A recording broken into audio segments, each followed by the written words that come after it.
राधे राधे। मेरे चैनल में आप सबका स्वागत है। आइए आज एक बहुत ही मज़ेदार कहानी सुनते हैं। सारंगढ़ नाम के एक छोटे लेकिन संपन्न राज्य में सत्यव्रत नाम का एक राजा शासन करता था। सत्यव्रत एक साहसी और न्यायप्रिय शासक था। उसकी रानी चंद्रमती अत्यंत सुंदर, बुद्धिमान और प्रजा के प्रति दयालु थी।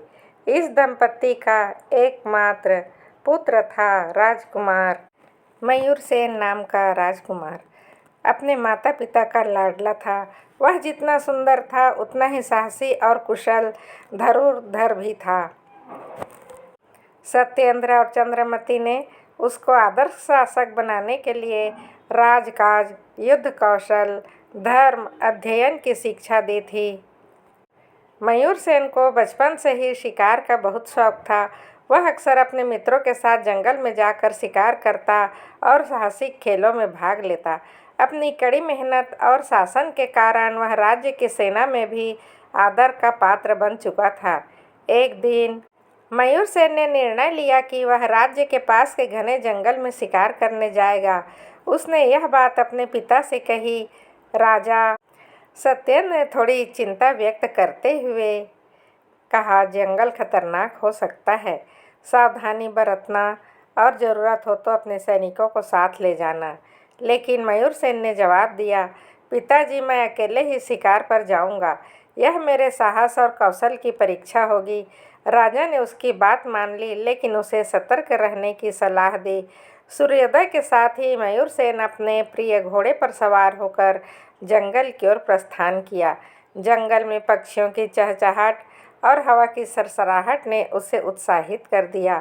हाथ में धनुष और तरकस और दिल में शौर्य का भाव लिए हुए मयूरसेन गहरे जंगल में घुसता चला गया। राजकुमार मयूरसेन जंगल की गहराई में पहुंच चुका था। चारों ओर घने पेड़, झाड़ियों और पक्षियों की आवाज़ें वातावरण को रहस्यमयी बना रही थी। तभी उसकी नज़र एक पेड़ के नीचे बैठी एक सुंदर लड़की पर पड़ी। वह लड़की साधारण कपड़ों में थी, लेकिन उसकी सुंदरता और शांत भाव किसी अप्सरा की तरह लग रहे थे। मयूरसेन की आंखें ठिठक गई। जंगल में इस तरह की उपस्थिति चौंकाने वाली थी। वह सोचने लगा, इतने गहरे जंगल में यह लड़की कौन हो सकती है? क्या वह किसी खतरे में है? मयूरसेन घोड़े से उतरा और सावधानी से लड़की के पास गया। लड़की ने उसे आते देखा, लेकिन वह बिल्कुल भी घबराई नहीं। यह देखकर मयूरसेन को और भी आश्चर्य हुआ। उसने विनम्रता से पूछा, देवी, आप कौन हैं और इस सुनसान जंगल में अकेली क्या कर रही हैं? लड़की ने मुस्कुराते हुए उत्तर दिया, मेरा नाम नंदिनी है। मैं पास के गांव से यहाँ आती हूँ। यह जंगल मेरे लिए एक शांत स्थान है।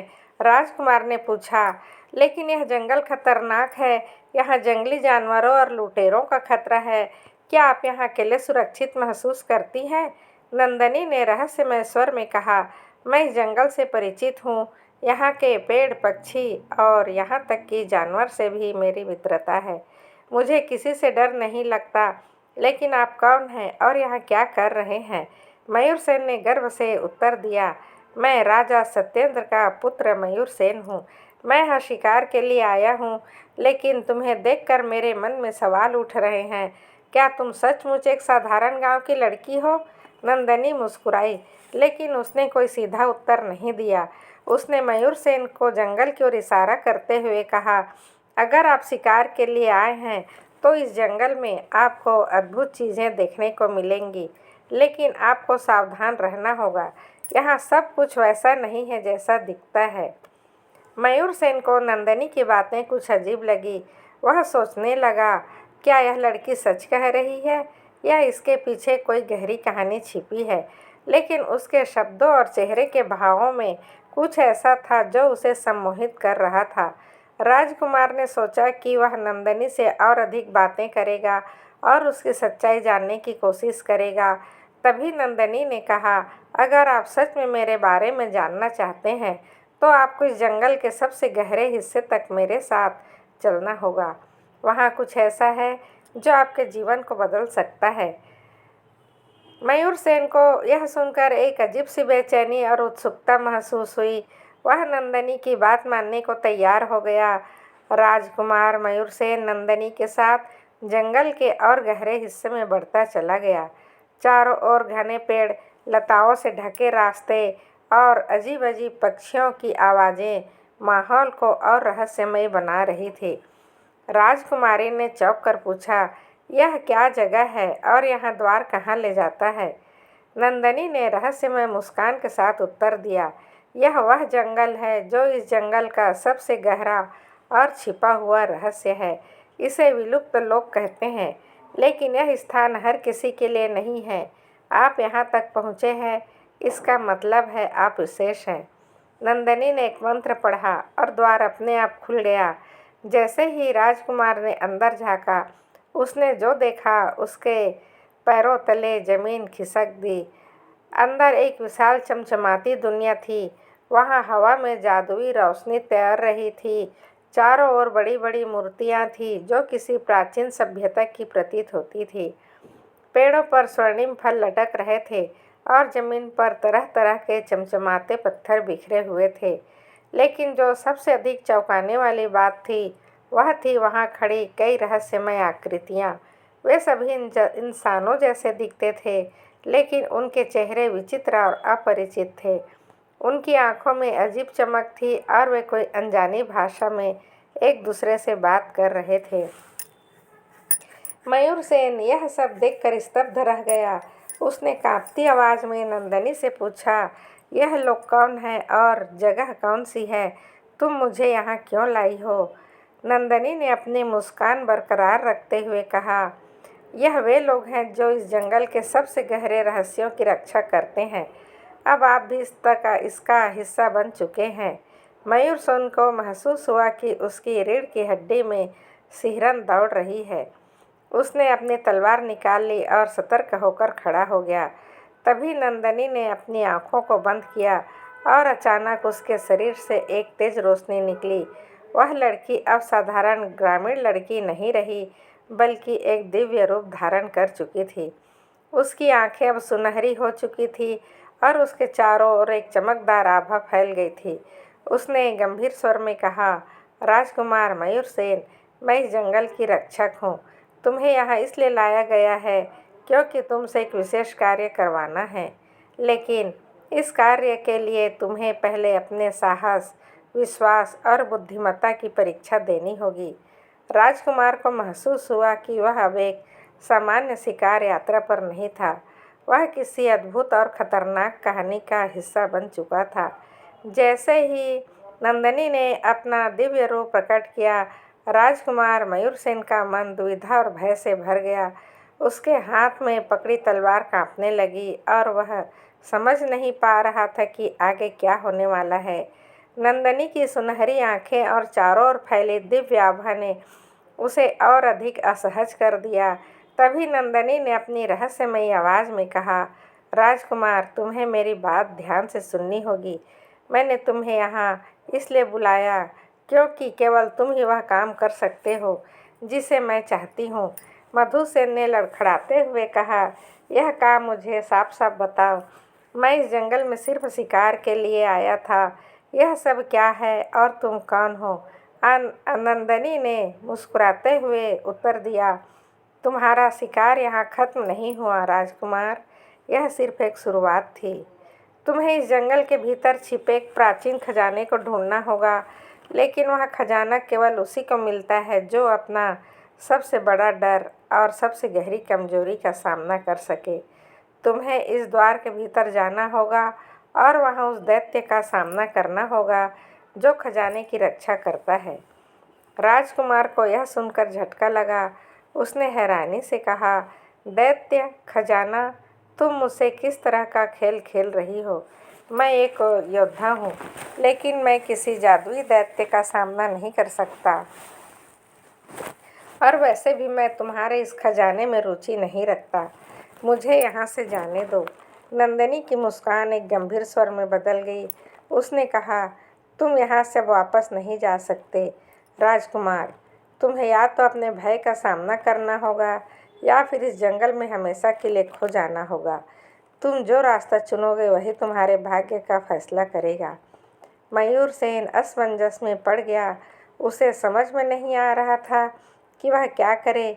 वह जानता था कि वह एक साहसी योद्धा है, लेकिन इस तरह की अजीब परिस्थितियों में उसने कभी खुद को नहीं पाया था। अगर मैं यह चुनौती स्वीकार करता हूँ, उसने घबराते हुए कहा, मुझे क्या करना होगा?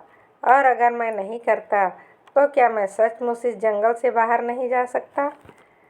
नंदनी ने दृढ़ता से जवाब दिया, तुम्हें इस जंगल के सबसे अंधेरे हिस्से में जाना होगा, जहाँ एक प्राचीन गुफा है।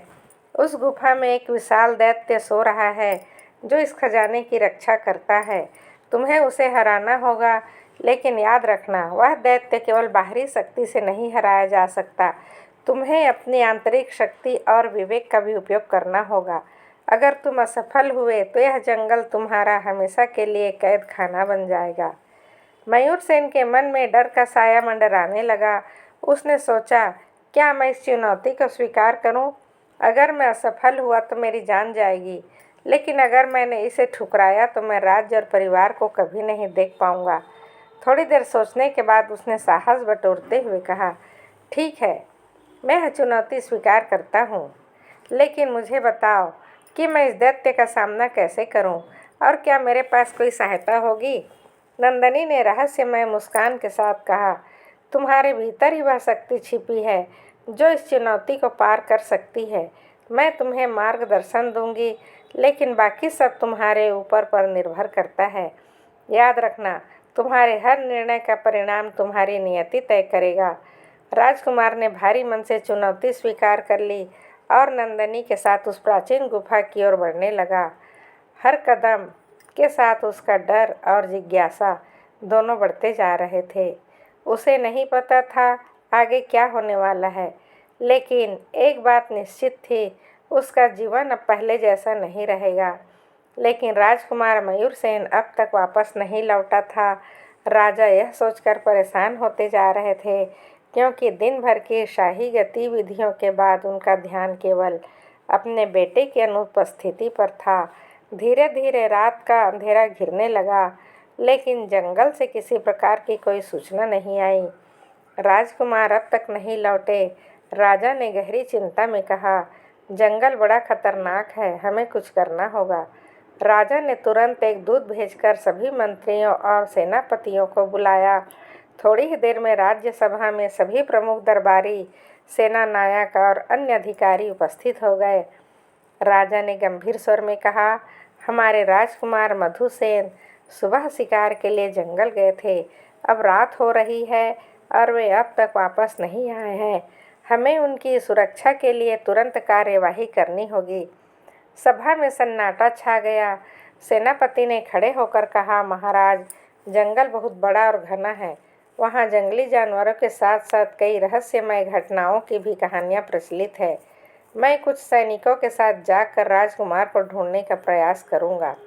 प्रधानमंत्री ने सलाह दी, महाराज, हमें योजना बनाकर काम करना होगा। जंगल का नक्शा तैयार किया जाए और खोज दल को अलग अलग समूहों में विभाजित किया जाए। इस तरह हम जल्दी खोज सकते हैं। राजा ने तुरंत इस सुझाव को स्वीकार किया। उन्होंने 3 खोज दल बनाने का आदेश दिया। पहला दल जंगल के बाहरी इलाके की तलाशी करेगा, दूसरा दल जंगल के मध्य भाग में जाएगा, तीसरा दल जंगल के गहरे और अज्ञात क्षेत्रों की ओर प्रस्थान करेगा। राजा ने स्वयं नेतृत्व करने की इच्छा जताई, लेकिन प्रधानमंत्री और रानी चंद्रमती ने उन्हें रोक रखा। रानी ने चिंतित स्वर में कहा, महाराज, राज्य को आपकी आवश्यकता है। यहाँ पर हम सब मिलकर राजकुमार को सुरक्षित ले आएंगे। रात गहरा रही थी।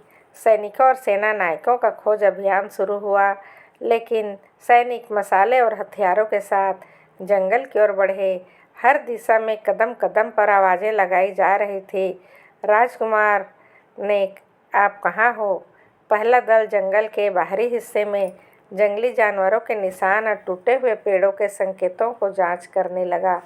दूसरा दल जंगल के भीतर के रास्तों और नदियों की ओर बढ़ा। तीसरा दल, जो सबसे अनुभवी योद्धाओं से बना था, जंगल के अंधेरे और खतरनाक हिस्सों में प्रवेश कर गया। महल में राजा रानी बेसब्री से इंतजार कर रहे थे। रानी की आंखों में आंसू थे।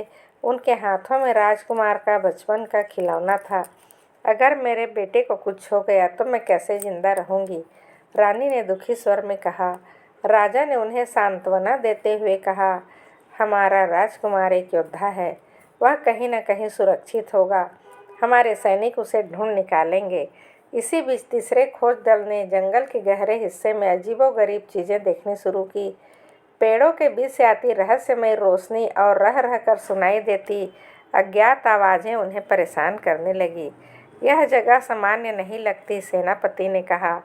हमें सतर्क रहना होगा, शायद राजकुमार यहीं कहीं है।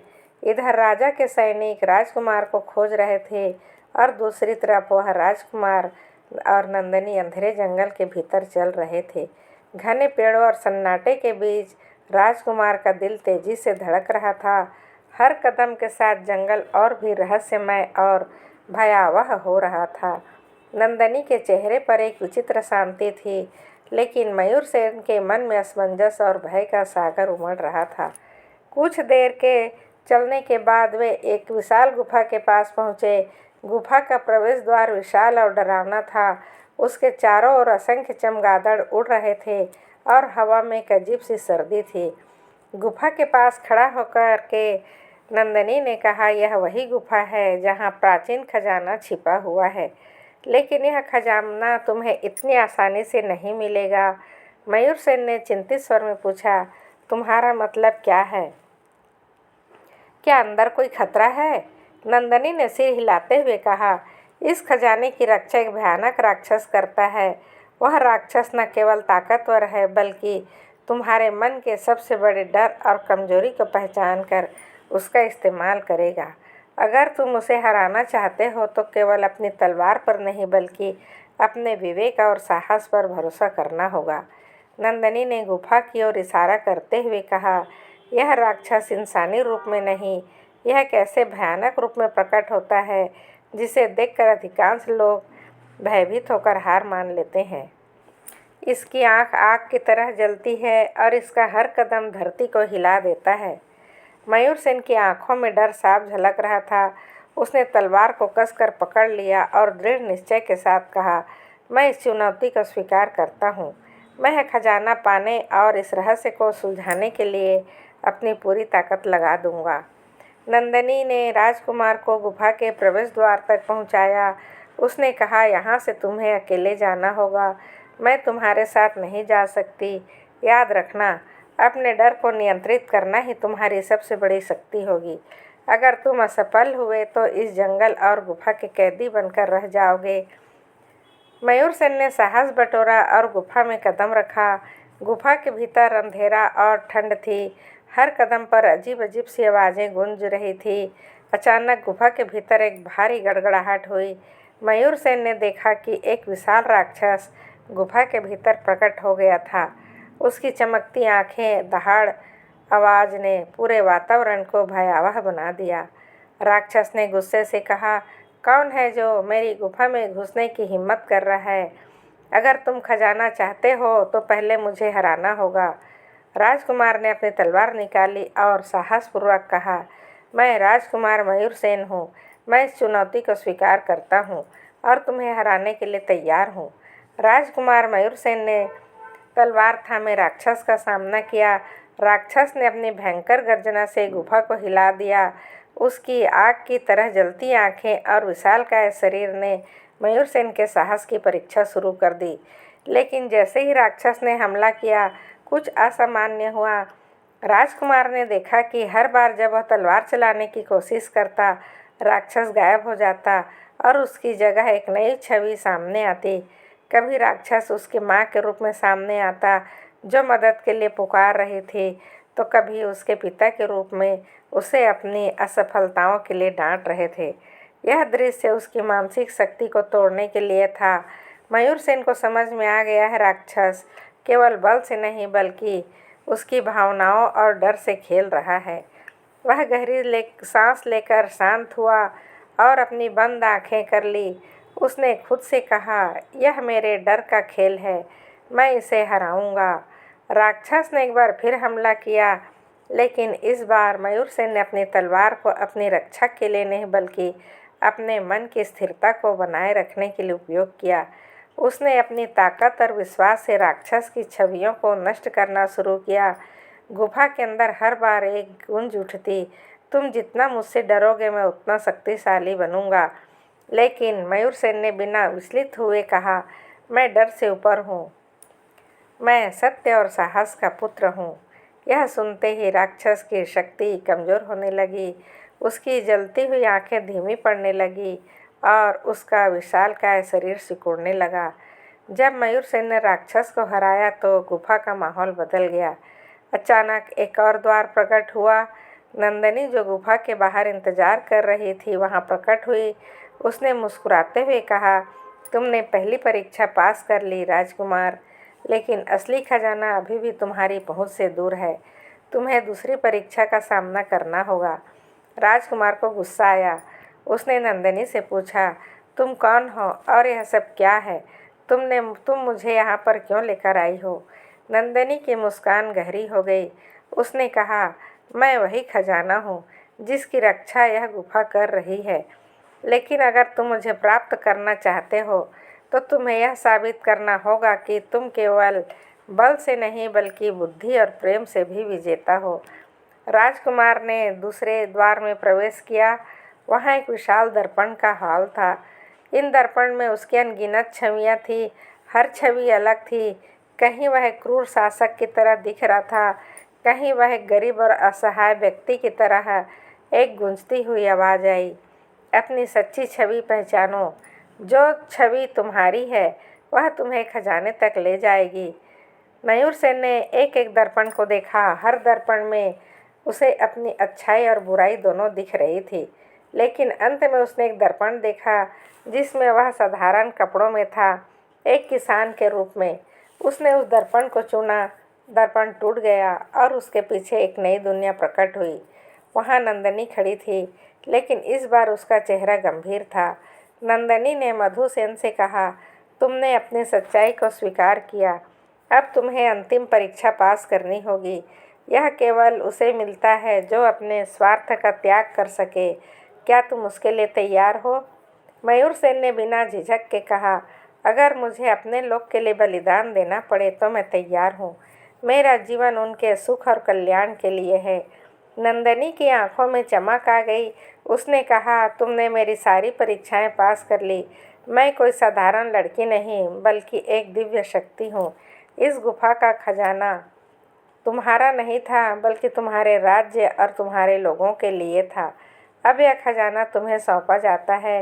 गुफा में छिपा खजाना केवल सोने और रत्नों का संग्रह नहीं था, एक ऐसा स्रोत था जो राज्य में हमेशा समृद्धि और शांति बनाए रख सकता था। नंदिनी ने राजकुमार से कहा, खजाने का उपयोग केवल सही उद्देश्यों के लिए करना। अगर तुमने इसे स्वार्थ या लालच के लिए इस्तेमाल किया तो यह राज्य को विनाश की ओर ले जाएगा। राजकुमार मयूरसेन ने खजाने के साथ अपने राज्य में वापसी की। वहाँ उसने अपने माता पिता को सब कुछ बताया।